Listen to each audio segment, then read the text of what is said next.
Another question that we get asked a lot is, how the heck do I even approve my proposal with you guys?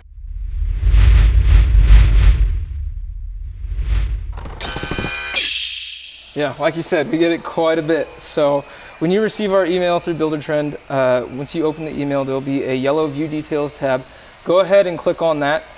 You can review the proposal before you approve it. And then to approve it, you'll scroll all the way down to the bottom, click approve, sign your name, and then it's just that easy.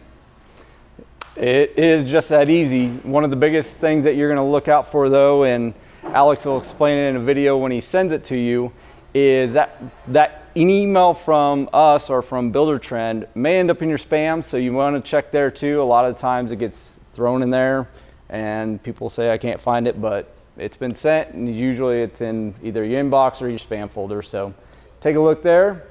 And thank you, Alex, and thank you for joining us on another episode of You Ask, We Answered.